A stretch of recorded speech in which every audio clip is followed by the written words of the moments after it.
Shalom teman-teman semua, senang bisa bersekutu kembali. Saat ini kita mau memuji dan mendengarkan firman Tuhan. Namun sebelumnya kita mau serahkan persekutuan ini agar semuanya berjalan sesuai dengan kehendak Tuhan. Mari kita sama-sama berdoa.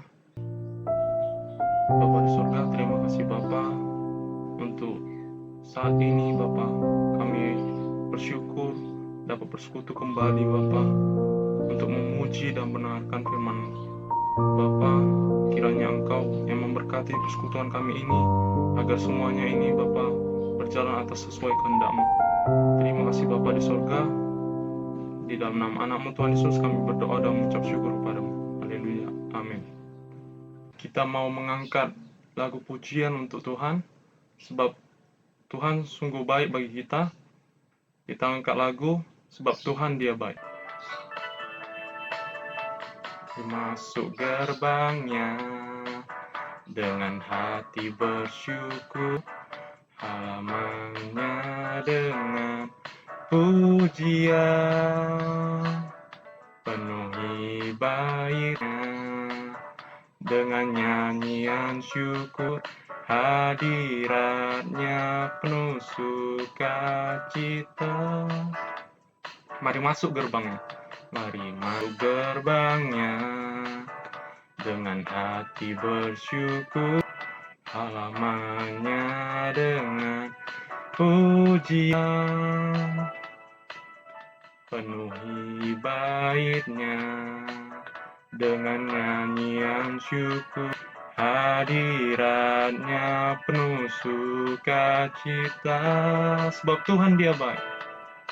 Sebab Tuhan Dia baik dan anugerahnya kekal selama-lamanya. Amin. Sebab Tuhan Dia baik. Sebab Tuhan Dia baik dan anugerahnya kekal selama-lamanya. Amin.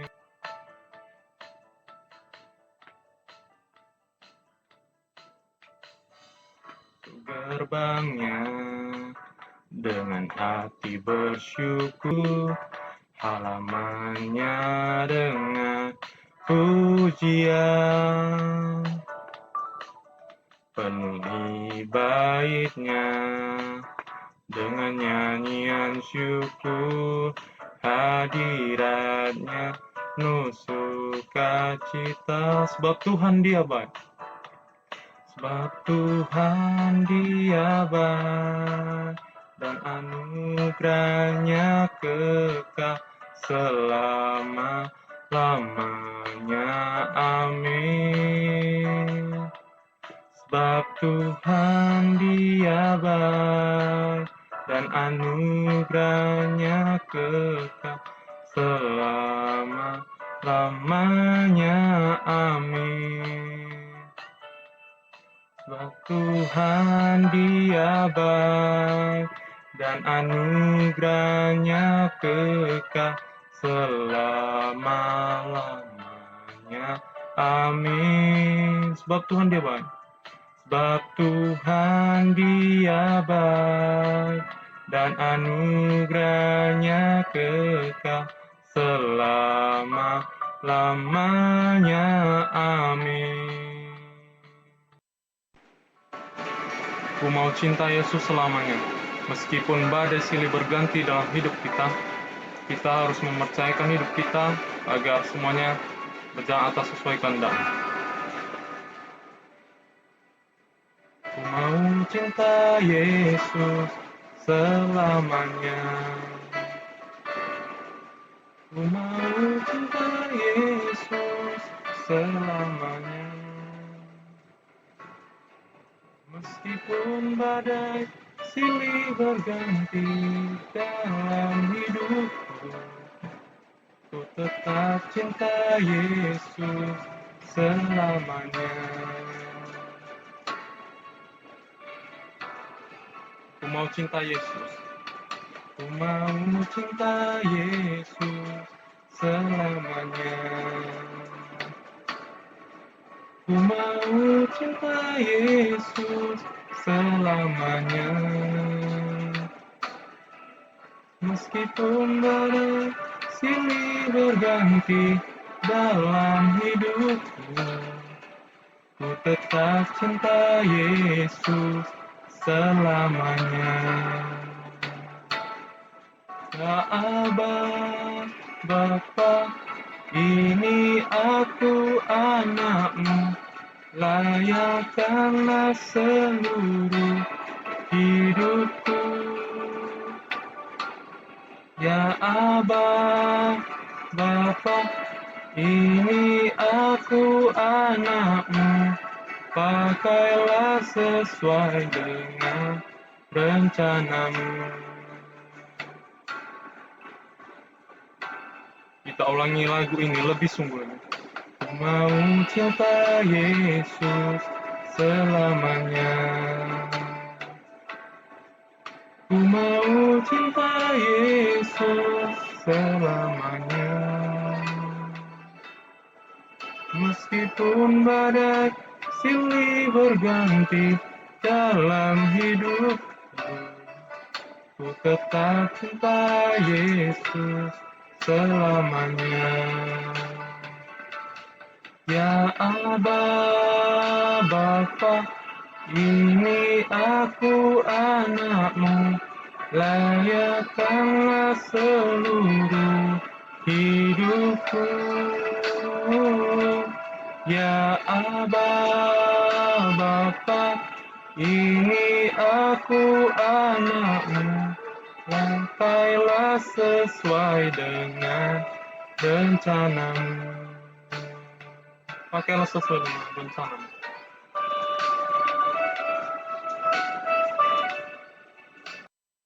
Selanjutnya teman-teman, kita akan mendengarkan renungan. Salam, selamat malam teman-teman semua. Senang sekali malam hari ini bisa bertemu kembali dengan teman-teman semua. Walaupun kita bertemunya secara online dan teman-teman sedang mengikuti dari rumah masing-masing, tapi dari sini saya ingin menyapa teman-teman semua. Salam, selamat malam. Kiranya Tuhan menyertai akan teman-teman semua. Kita akan merenungkan firman Tuhan bersama-sama malam hari ini yang saya ambil dari 2 Korintus 1 ayat 3 sampai dengan ayat yang ke-11. Namun sebelum kita membaca dan merenungkannya, mari kita berdoa. Tuhan Yesus, Bapa yang baik, kami bersyukur dan berlimpah terima kasih kepada Engkau Tuhan untuk segala kebaikan-Mu di dalam kehidupan kami. Kami bersyukur Tuhan untuk waktu yang Engkau berikan bagi kami untuk kami bersama-sama bersekutu, memuji memuliakan akan nama-Mu, dan saat ini Tuhan kami akan belajar tentang kebenaran-Mu. Mari Tuhan singkapkan kebenaran-Mu bagi kami, urapi akan tiap-tiap kami, baik hamba yang memberitakan maupun teman-teman yang mendengarkan, supaya kami semua boleh diberkati. Terima kasih Bapa, ini doa kami dalam nama Tuhan Yesus yang adalah firman yang hidup itu. Kami sudah berdoa kepada Bapa di surga. Amin. Ya, saya akan membacakan bagi kita semua, teman-teman menyimak dari Alkitabnya masing-masing. 2 Korintus 1 ayat 3 sampai dengan ayat yang ke-11, demikian bunyi firman Tuhan. Ucapan syukur. Terpujilah Allah Bapa Tuhan kita Yesus Kristus, Bapa yang penuh belas kasihan dan Allah sumber segala penghiburan, yang menghibur kami dalam segala penderitaan kami, sehingga kami sanggup menghibur mereka yang berada dalam bermacam-macam penderitaan dengan penghiburan yang kami terima sendiri dari Allah. Sebab sama seperti kami mendapat bagian berlimpah-limpah dalam kesengsaraan Kristus, demikian pula oleh Kristus kami menerima penghiburan berlimpah-limpah. Jika kami menderita, hal itu menjadi penghiburan dan keselamatan kamu. Jika kami dihibur, maka hal itu adalah untuk penghiburan kamu, sehingga kamu beroleh kekuatan untuk dengan sabar menderita kesengsaraan yang sama seperti yang kami derita juga. Dan pengharapan kami akan kamu adalah teguh, karena kami tahu bahwa sama seperti kamu turut mengambil bagian dalam kesengsaraan kami, kamu juga turut mengambil bagian dalam penghiburan kami. Sebab kami mau saudara-saudara supaya kamu tahu akan penderitaan yang kami alami di Asia Kecil. Beban yang ditanggungkan atas kami adalah begitu besar dan begitu berat, sehingga kami telah putus asa juga akan hidup kami. Bahkan kami merasa seolah-olah kami telah dijatuhi hukuman mati. Tetapi hal itu terjadi supaya kami jangan menaruh kepercayaan pada diri kami sendiri, tetapi hanya kepada Allah yang membangkitkan orang-orang mati. Dari kematian yang begitu ngeri, Ia telah dan akan menyelamatkan kami. Kepadanya kami menaruh pengharapan kami bahwa Ia akan menyelamatkan kami lagi. Karena kamu juga turut membantu mendoakan kami, supaya banyak orang mengucap syukur atas karunia yang kami peroleh berkat banyaknya doa mereka untuk kami. Demikian jauh pembacaan firman Tuhan. Ya, teman-teman yang dikasihi Tuhan Yesus, malam hari ini kita akan merenungkan firman Tuhan ini di bawah satu tema, hidup yang berkemenangan. Sekali lagi, hidup yang berkemenangan. Tuhan tidak menghendaki orang percaya, Tuhan tidak menghendaki anak-anak Tuhan untuk hidup yang biasa-biasa saja. Tuhan menghendaki setiap orang percaya, setiap anak Tuhan untuk hidup berkemenangan. Karena itu Ia menghendaki kita untuk mengikuti Dia, tunduk sepenuhnya kepada rencananya.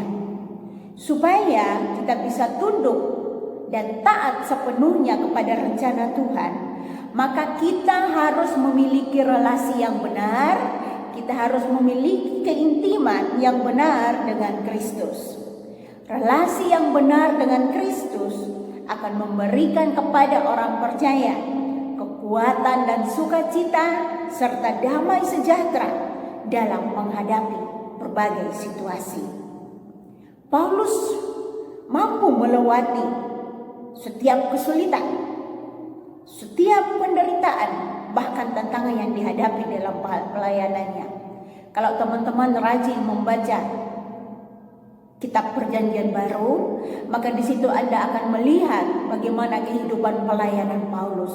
Berkali-kali dia mengalami karam kapal, berkali-kali dia mengalami keluar masuk penjara, bahkan dihukum cambuk.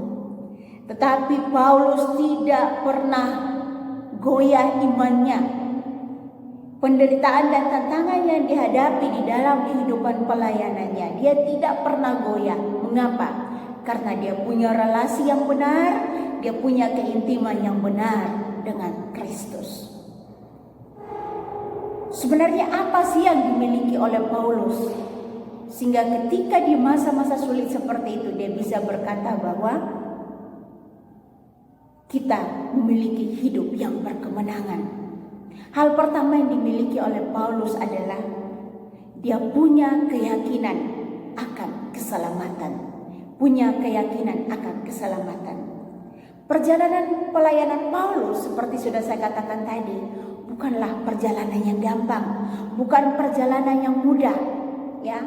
Kalau teman-teman yang pernah menaiki kapal-kapal yang kecil, saya dulu berada di Tanjung Pinang, kami selalu bepergian dengan menggunakan bot-bot yang kecil, hanya bisa memuat 12 orang atau 13 orang. Dan ketika terjadi badai, terjadi gelombang yang besar, maka itu akan miring, bahkan juga mengalami gelombang yang naik turun. Dan kita yang berada di dalamnya, walaupun perjalanannya sangat singkat, itu kita melakukan doa syafaat sepanjang perjalanan itu.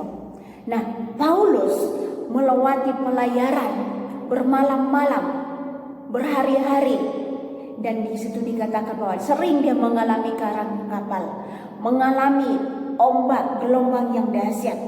Namun di tengah-tengah perjalanan dan penderitaan, tantangan yang sesulit itu, bahkan berkali-kali di penjara, keyakinan Paulus, iman Paulus kepada Tuhan tidak pernah goyah.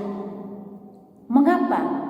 Karena dia yakin bahwa keselamatannya tidak bergantung kepada situasi, tidak bergantung kepada kondisi yang dihadapinya. Kalau kita membaca di dalam pembacaan kita tadi ya, ayat yang ke-10, dari kematian yang begitu ngeri, Ia telah dan akan menyelamatkan kami. Kepadanya kami menaruh pengharapan kami bahwa Ia akan menyelamatkan kami lagi. Keyakinan dan iman yang besar Paulus kepada Allah, bahwa Tuhan sanggup menyelamatkan dia dari penderitaan apapun yang dihadapinya. Paulus sangat mengimani bahwa ia berada di tangan Allah yang hidup. Ia berada di tangan Allah yang benar. Sehingga entah itu penderitaan, entah itu aniaya, entah itu penjara, bahkan pedang, semua itu tidak akan dapat memisahkan dia dari kasih Kristus. Bagaimana dengan kita saat ini? Bagaimana dengan teman-teman semua? Apakah Anda sudah yakin bahwa keselamatan Anda terjamin sepenuhnya di dalam Kristus Yesus? Mari jawab itu di dalam hidup Anda, pribadi lepas pribadi. Hal yang kedua yang dimiliki oleh Paulus adalah Paulus punya keyakinan tekad. Tekad menolong kita untuk tidak berkonsentrasi atau tidak memfokuskan pikiran kita kepada hal-hal negatif, kepada hal-hal buruk yang kita alami di dalam kehidupan kita. Paulus sudah menghadapi masa-masa yang sulit di dalam hidupnya. Namun di tengah semua kesulitan yang sedang dihadapinya, ia menulis dengan penuh keyakinan dan tekad. Semua ini hanya dapat dilakukan karena ia berjalan bersama Yesus. Paulus mengalihkan pikirannya dari kesulitannya, mengalihkan pikirannya dari penderitaannya. Ia melihat pelayanannya kepada Kristus dan kepada sesama sebagai tanggung jawab dan sebagai panggilan yang harus dijalaninya. Ini adalah tekad yang harus dibuat oleh orang percaya, yaitu memberikan yang terbaik dan melayani dengan yang terbaik. Pelayanan kepada Tuhan, pelayanan kepada sesama, itu adalah tanggung jawab kita, itu adalah panggilan hidup kita. Karena itu tidak ada alasan apapun bagi kita untuk tidak melayani. Ketika kita berada di tengah-tengah kesulitan, tekad kita harus tetap berjalan, pelayanan kita harus tetap berjalan, komitmen kita harus tetap berjalan. Tidak ada alasan yang bisa menghalangi kita dalam melayani Tuhan dan juga melayani sesama. Teman-teman, apa hal terbaik yang teman-teman miliki saat ini? Waktukah? Kalau Anda memiliki banyak waktu, berikanlah itu sebagai hal terbaik kepada Tuhan. Kalau Anda memiliki talenta, berikanlah itu kepada Tuhan sebagai hal terbaik yang bisa Anda berikan kepada Tuhan. Hal apa lagi yang bisa Anda berikan kepada Tuhan? Apa hal terbaik yang Anda miliki? Mari berikanlah itu kepada Tuhan.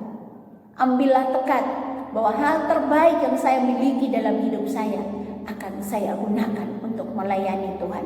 Akan saya persembahkan itu kepada Tuhan. Apa hal berikutnya lagi yang dimiliki oleh Paulus? Hal ketiga yang dimiliki oleh Paulus adalah dia yakin akan kehadiran dan penyertaan Tuhan. Teman-teman, kalau kita membaca di ayat yang ketiga sampai dengan ayat yang ketujuh, di situ berkali-kali dikatakan bahwa apa? Allah sumber segala penghiburan.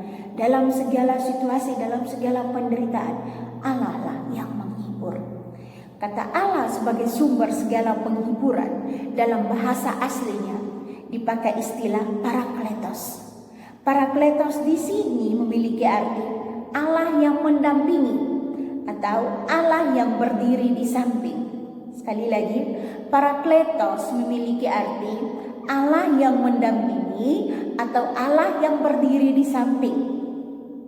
Keyakinan Paulus bahwa di tengah-tengah kesulitan, tantangan yang dihadapinya, dia tidak pernah menghadapinya sendiri.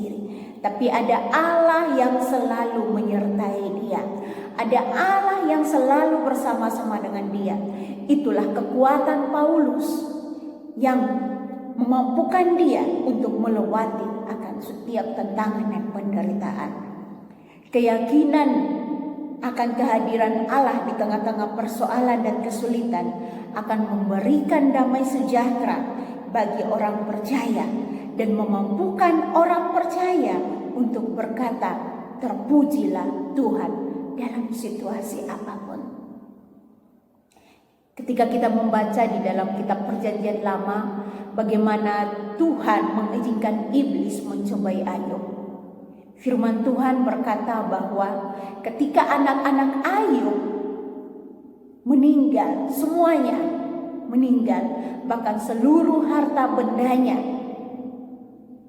habis, musnah, terbakar dalam satu hari. Ayub tidak berkata apa-apa, dia tidak mengutuk Tuhan. Tetapi saat itu Ayub mengangkat hatinya, terpujilah Tuhan.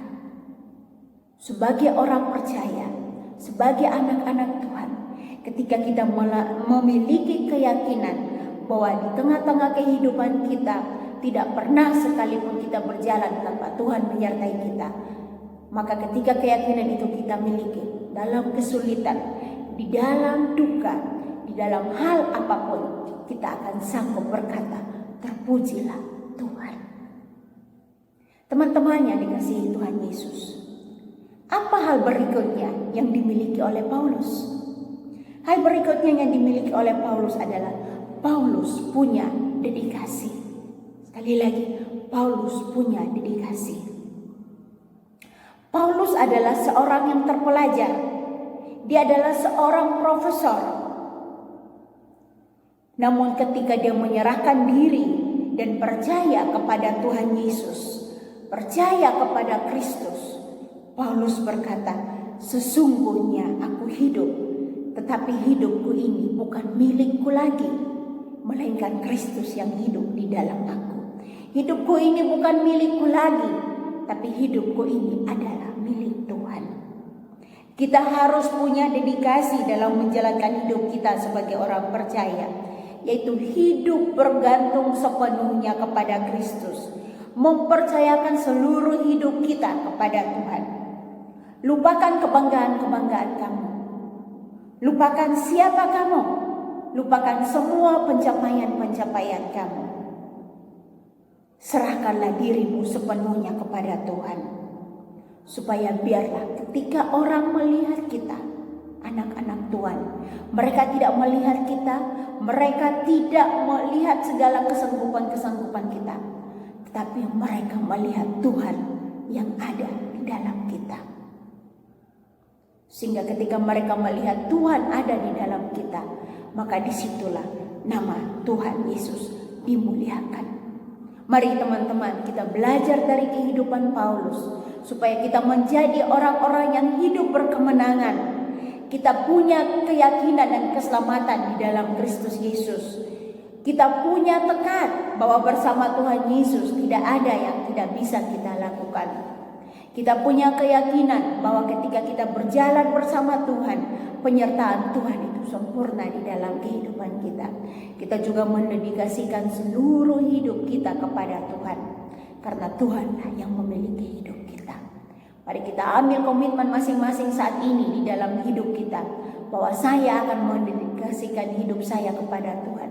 Saya akan mendedikasikan waktu saya, hal terbaik hidup saya kepada Tuhan, untuk dipakai bagi kemuliaan Tuhan. Kiranya firman Tuhan ini memberkati teman-teman semua. Mari kita berdoa. Tuhan Yesus, Bapa yang baik, kami bersyukur kepadamu ya Bapa, karena Engkau tidak pernah meninggalkan akan kami, tapi Engkau selalu menyertai akan kami dalam hal situasi tersulit apapun dalam kehidupan kami. Kami tetap diyakinkan bahwa Engkau bersama-sama dengan kami. Karena itu Tuhan, kami menjadi anak-anak-Mu, kami menjadi orang-orang-Mu yang hidup berkemenangan, bukan karena kuat kami Tuhan, bukan karena kemampuan kami, tapi karena kami memiliki Yesus Kristus yang luar biasa. Terima kasih Bapa. Biarlah firman Tuhan ini hidup di dalam kehidupan kami. Biarlah firman Tuhan ini dapat kami aplikasikan, kami lakukan di dalam kehidupan kami.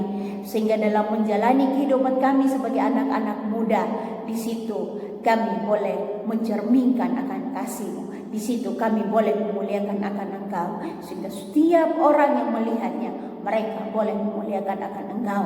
Berkati akan setiap anak-anak-Mu malam hari ini Bapa.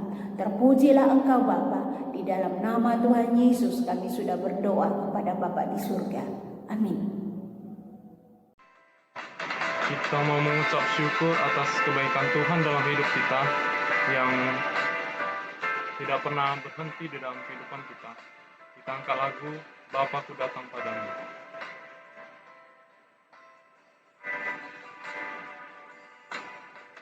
Bapakku datang padamu, naikkan ucapan atas kasih anugerah-Mu yang indah setiap hari. Kita ulangi lagu ini sekali lagi. Ku datang padamu, naikkan ucapan syukur atas kasih anugerah-Mu yang indah setiap hari. Pagi hari, siang hari, pagi hari, siang hari, sore dan malam hari, tak hentinya mengucap syukur atas kebaikan-Mu. Kita mau tutup persekutuan kita kali ini dengan doa Bapa. Mari kita berdoa. Bapa kami yang di surga, dikuduskanlah nama-Mu, datanglah kerajaan-Mu, jadilah kehendak-Mu di bumi seperti di surga. Berikanlah kami pada hari ini makanan kami yang secukupnya, dan ampunilah kami akan kesalahan kami, seperti kami juga mengampuni orang yang bersalah kepada kami. Dan janganlah membawa kami ke dalam pencobaan, tetapi lepaskanlah kami daripada yang jahat. Karena Engkaulah yang mempunyai kerajaan, dan kuasa, dan kemuliaan sampai selama-lamanya. Amin. Teman-teman, sampai jumpa di minggu depan. Tuhan Yesus memberkati.